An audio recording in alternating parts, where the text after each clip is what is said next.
Hello hi ನಮಸ್ತೆ. ಎಲ್ಲರೂ ಹೇಗಿದ್ದೀರಾ? ಐ ಹೋಪ್ ನೀವೆಲ್ಲರೂ ಆರಾಮಾಗಿದ್ದೀರಾ ಅಂತ ಅಂದ್ಕೊಳ್ತಾ ಇವತ್ತಿನ ವಿಡಿಯೋನ ಶುರು ಮಾಡ್ತಾ ಇದ್ದೀನಿ. ಇವತ್ತಿನ ವಿಡಿಯೋದಲ್ಲಿ ಗೀ ರೈಸ್ ಹಾಗೂ ಚಿಕನ್ ಕುರ್ಮಾ ಮಾಡೋದು ಹೇಗೆ ಅಂತೇಳಿ ನಾನು ನಿಮಗೆ ತೋರಿಸ್ತಾ ಇದ್ದೀನಿ. ಮೊದಲಿಗೆ ನಾನಿಲ್ಲಿ 2 ಈರುಳ್ಳಿಯನ್ನು ಕಟ್ ಮಾಡಿ ಇಟ್ಕೊಳ್ತಿದ್ದೀನಿ. ಹಾಗೆಯೇ 2ರಿಂದ 3 ಹಸಿರು ಮೆಣಸಿನ್ಕಾಯನ್ನು ಕೂಡ ಕಟ್ ಮಾಡಿ ಇಟ್ಕೊಳ್ತಾ ಇದ್ದೀನಿ. ನಂತರ ನಾನು ಗ್ಯಾಸನ್ನು ಆನ್ ಮಾಡಿಕೊಂಡು ಅದರ ಮೇಲೆ ಒಂದು ಪಾತ್ರೆನ ಇಟ್ಕೊಳ್ತಾ ಇದ್ದೀನಿ. ಪಾತ್ರೆ ಸ್ವಲ್ಪ ಕಾದ ನಂತರ ನಂದಿನಿ ತುಪ್ಪನ ಬಳಸ್ತಾ ಇದ್ದೀನಿ. ಹೆಸರಲ್ಲೇ ಇದೆ ಗೀ ರೈಸ್ ಅಂತ, ಹಾಗಾಗಿ ಸ್ವಲ್ಪ ಗೀ ಜಾಸ್ತಿನೇ ಯೂಸ್ ಮಾಡ್ತಾ ಇದ್ದೀನಿ ನಾನಿಲ್ಲಿ. ತುಪ್ಪ ಚೆನ್ನಾಗಿ ಕಾದ ನಂತರ ಚಕ್ಕೆ, ಲವಂಗ ಹಾಗೂ ಗೋಡಂಬಿ, ದ್ರಾಕ್ಷಿನ ಹಾಕ್ಕೊಳ್ತಾ ಇದ್ದೀನಿ. ನಿಮಗೆ ಬೇಕಾದರೆ ಹಸಿರು ಬಟಾಣಿನ ಕೂಡ ಯೂಸ್ ಮಾಡ್ಕೋಬೋದು. ನಾನಿಲ್ಲಿ ಬಟಾಣಿ ಯೂಸ್ ಮಾಡ್ತಾ ಇಲ್ಲ. ನಂತರ ನಾನು ಕಟ್ ಮಾಡಿ ಇಟ್ಕೊಂಡಿರುವಂತಹ ಹಸಿರು ಮೆಣಸಿನ್ಕಾಯಿ ಹಾಗೂ ಈರುಳ್ಳಿನ ತುಪ್ಪದಲ್ಲಿ ಚೆನ್ನಾಗಿ ಫ್ರೈ ಮಾಡ್ಕೊಳ್ತಾ ಇದ್ದೀನಿ. ಈ ಈರುಳ್ಳಿ ಹಾಗೂ ಹಸಿರು ಮೆಣಸಿನ್ಕಾಯಿ ಹಸಿ ವಾಸನೆ ಹೋಗುವವರೆಗೂ ಚೆನ್ನಾಗಿ ಫ್ರೈ ಮಾಡಿಕೊಂಡ್ರೆ ಸಾಕಾಗತ್ತೆ. ಹಾಗೆಯೇ ನಾನಿಲ್ಲಿ ಎಷ್ಟು ಅಕ್ಕಿ ಬಳಸ್ತಾ ಇದ್ದೀನೋ ಅದರ 2ರಷ್ಟು ನೀರನ್ನು ತೊಗೊಳ್ತಾ ಇದ್ದೀನಿ. ಅಂದರೆ ನಾನಿಲ್ಲಿ 3 ಕಪ್ನಷ್ಟು ಅಕ್ಕಿ ತೊಗೊಂಡ್ರೆ ಅದರ 2ರಷ್ಟು ಅಂದರೆ 6 ಕಪ್ನಷ್ಟು ನೀರನ್ನು ಬಳಸ್ತಾ ಇದ್ದೀನಿ. ನಂತರ ರುಚಿಗೆ ತಕ್ಕಷ್ಟು ಉಪ್ಪನ್ನು ಹಾಕಿ ಒಮ್ಮೆ ಚೆನ್ನಾಗಿ ಮಿಕ್ಸ್ ಮಾಡಿಕೊಂಡು ಕುದಿಲಿಕ್ಕೆ ಬಿಡ್ತಾ ಇದ್ದೀನಿ. ಈಗ ನೋಡ್ತಾ ಇದ್ದೀರಾ, ಚೆನ್ನಾಗಿ ಕುದಿ ಬರ್ತಾ ಇದೆ.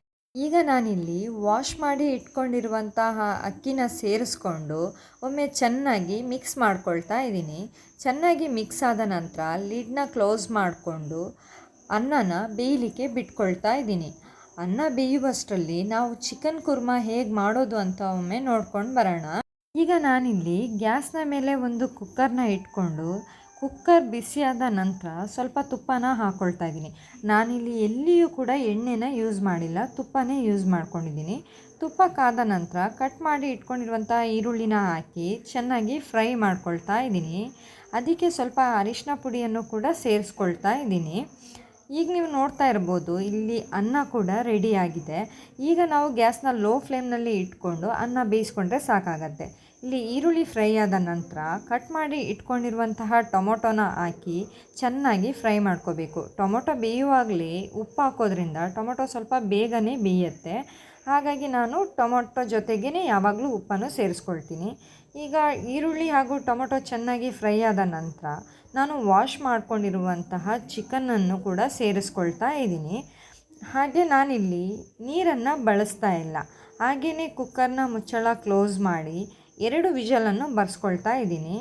ನಂತರ ನಾನಿಲ್ಲಿ ಒಂದು ಬಾಣಲಿಗೆ ಸ್ವಲ್ಪ ತುಪ್ಪನ ಹಾಕ್ಕೊಂಡು ಮಸಾಲ ಪದಾರ್ಥಕ್ಕೆ ಬೇಕಾದಂತಹ ಚಕ್ಕೆ, ಲವಂಗ ಹಾಗೂ ಕಾಳುಮೆಣಸನ್ನು ಹಾಕ್ಕೊಂಡು ಸ್ವಲ್ಪ ಫ್ರೈ ಮಾಡ್ಕೊಳ್ತಾ ಇದ್ದೀನಿ. ಕಾಳುಮೆಣಸು ಎಲ್ಲ ಸ್ವಲ್ಪ ಫ್ರೈ ಆದ ನಂತರ ಒಂದು ಅರ್ಧದಷ್ಟು ಈರುಳ್ಳಿನ ಕೂಡ ಸೇರಿಸ್ಕೊಳ್ತಾ ಇದ್ದೀನಿ. ಈರುಳ್ಳಿ ಹಸಿ ವಾಸನೆ ಹೋಗುವವರೆಗೂ ಚೆನ್ನಾಗಿ ಫ್ರೈ ಮಾಡ್ಕೋಬೇಕಾಗತ್ತೆ. ಈರುಳ್ಳಿ ಫ್ರೈ ಆದ ನಂತರ ಅದನ್ನ ಒಂದು ಪಾತ್ರೆಯಲ್ಲಿ ತೆಗೆದಿಟ್ಕೊಂಡು ಅದೇ ಬಾಣಲಿಗೆ ಸ್ವಲ್ಪ ತುಪ್ಪನ ಹಾಕಿ 15ರಿಂದ 20 ಹಸಿರು ಮೆಣಸಿನ್ಕಾಯಿನ ಸೇರಿಸ್ಕೊಂಡು ಹಸಿ ವಾಸನೆ ಹೋಗುವವರೆಗೂ ಫ್ರೈ ಮಾಡ್ಕೊಳ್ತಾ ಇದ್ದೀನಿ. ಮೆಣಸಿನಕಾಯಿಯನ್ನು ಫ್ರೈ ಮಾಡ್ಕೊಳ್ಳುವಾಗ ಒಂದು ವಿಷಯ ನೆನಪಲ್ಲಿ ಇಟ್ಕೋಬೇಕು. ಏನು ಅಂತ ಹೇಳಿದರೆ, ಮೆಣಸಿನಕಾಯಿಯನ್ನು ನಡುವಲ್ಲಿ ಕಟ್ ಮಾಡಿಕೊಂಡು ಫ್ರೈ ಮಾಡ್ಕೋಬೇಕು. ಇಲ್ಲದಿದ್ದರೆ ಅದು ಸಿಡಿಯುವಂಥ ಚಾನ್ಸಸ್ ತುಂಬಾ ಇರುತ್ತೆ. ಹಾಗೆಯೇ ನಾನಿಲ್ಲಿ 1 ಕಪ್ ಆಗುವಷ್ಟು ತೆಂಗಿನ ತುರಿಯನ್ನು ಚೆನ್ನಾಗಿ ಫ್ರೈ ಮಾಡ್ಕೊಳ್ತಾ ಇದ್ದೀನಿ. ನಾನಿಲ್ಲಿ ತೆಂಗಿನ ತುರಿಯನ್ನು ಫ್ರೈ ಮಾಡುವಾಗ ಎಣ್ಣೆ ಆಗಲಿ ತುಪ್ಪ ಆಗಲಿ ಬಳಸಲಿಲ್ಲ. ನಾನಿಲ್ಲಿ ಫ್ರೈ ಮಾಡಿಟ್ಕೊಂಡಿರುವಂತಹ ಮಸಾಲ ಪದಾರ್ಥಕ್ಕೆ ಸ್ವಲ್ಪ ಬೆಳ್ಳುಳ್ಳಿ, ಹಾಗೆ ಶುಂಠಿ ಹಾಗೂ ಪುದೀನ, 1 ಹಿಡಿಯಷ್ಟು ಕೊತ್ತಂಬರಿ ಸೊಪ್ಪು, ಹಾಗೆಯೇ ನಾನಿಲ್ಲಿ ಸ್ವಲ್ಪ ಹುಣಸೆ ಹಣ್ಣು ಹಾಗೂ ಅರಿಶಿನ ಪುಡಿಯನ್ನು ಕೂಡ ಸೇರಿಸ್ಕೊಳ್ತಾ ಇದ್ದೀನಿ. ನಂತರ ಎಲ್ಲ ಮಸಾಲ ಪದಾರ್ಥವನ್ನು ಒಂದು ಮಿಕ್ಸಿ ಜಾರ್ಗೆ ಹಾಕಿ ಅದನ್ನು ಗ್ರೈಂಡ್ ಮಾಡ್ಕೊಳ್ಳಿಕ್ಕೆ ಬೇಕಾದಷ್ಟು ನೀರನ್ನು ಸೇರಿಸ್ಕೊಂಡು ಚೆನ್ನಾಗಿ ಗ್ರೈಂಡ್ ಮಾಡ್ಕೊಳ್ತಾ ಇದ್ದೀನಿ.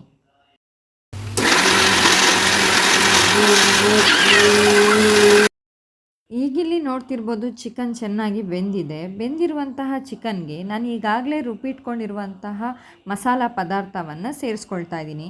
ನಂತರ ಒಮ್ಮೆ ಚೆನ್ನಾಗಿ ಮಿಕ್ಸ್ ಮಾಡಿಕೊಂಡು ಸ್ವಲ್ಪ ನೀರನ್ನು ಕೂಡ ಸೇರಿಸ್ಕೊಳ್ತಾ ಇದ್ದೀನಿ.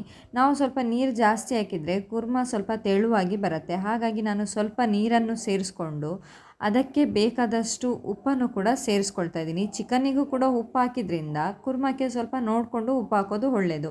ನೀವೀಗ ಇಲ್ಲಿ ನೋಡ್ತಾ ಇರ್ಬೋದು, ಗೀ ರೈಸ್ ಕೂಡ ರೆಡಿಯಾಗಿದೆ. ನೋಡಿ ಎಷ್ಟು ಚೆನ್ನಾಗಿ ಉದುರುದ್ರಾಗಿ ಬಂದಿದೆ.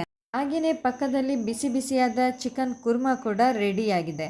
ಈ ಗೀ ರೈಸ್ ಹಾಗೂ ಚಿಕನ್ ಕುರ್ಮಾ ಎಂಥ ಒಳ್ಳೆ ಕಾಂಬಿನೇಷನ್ ಅಲ್ವಾ. ನೀವು ಕೂಡ ಮನೇಲೊಮ್ಮೆ ಟ್ರೈ ಮಾಡಿ ನೋಡಿ, ಹಾಗೆ ಟೇಸ್ಟ್ ಹೇಗಿತ್ತು ಅಂತ ಕೂಡ ನನಗೆ ಕಾಮೆಂಟ್ ಮೂಲಕ ತಿಳಿಸಿ ಆಯಿತಾ. ಇವತ್ತಿನ ವಿಡಿಯೋ ನಿಮಗೆಲ್ಲರಿಗೂ ಇಷ್ಟ ಆಗಿದೆ ಅಂತ ಅಂದ್ಕೊಳ್ತಾ ಇದ್ದೀನಿ. ಇಷ್ಟ ಆಗಿದ್ದರೆ ಲೈಕ್ ಮಾಡಿ, ಶೇರ್ ಮಾಡಿ, ಹಾಗೆ ನನ್ನ ಚಾನಲನ್ನು ಸಬ್ಸ್ಕ್ರೈಬ್ ಮಾಡೋದನ್ನು ಮರಿಬೇಡಿ.